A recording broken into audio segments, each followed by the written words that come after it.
देखिए 3 लाख करोड़ का डिफेंस का बजट है और एक सिक्योरिटी इस्टेब्लिशमेंट के ऊपर ड्रोन आता है। ये ड्रोन इतना लंबा डिस्टेंस जो कवर किया है, या तो अमेरिकन ड्रोन है या चाइनीज ड्रोन है। अब ये मोदी जी फिर वही झूला झुलाने की बात करेंगे या फिर इस तरह कमजोरी दिखाएंगे।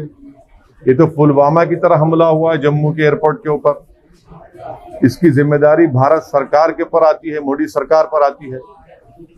क्या बातचीत कर रही है सरकार? ये यूनाइटेड अरब एमिरेट्स ने बातचीत करवाई भारत की और पाकिस्तान की, ये बातचीत करवाई कि हमारे जम्मू पे हमला हो जाए। क्या मजाक हो रहा है वहां पर? इसका जवाब देगी नहीं देगी सरकार, या फिर मोदी सरकार जैसा चीन को जवाब नहीं दे पा रही है, सिर्फ पुकारती है लद्दाख में, इसका भी जवाब देगी नहीं। जिस तरह पुलवामा में जवाब दिया, इसका जवाब देना चाहिए। ये ड्रोन इतना लंबा सफर करके आया कैसा यहाँ पर? और पूरे एक्सपर्ट्स कह रहे हैं या तो ये अमेरिकन या चाइनीज हैं। मालूम करना चाहिए कैसे आया वहां पर। और आपकी नाकामी। सामीन, हर वीडियोस की अपडेट के लिए हमारे चैनल इरशाद इस्लाम कैराना को भी सब्सक्राइब कर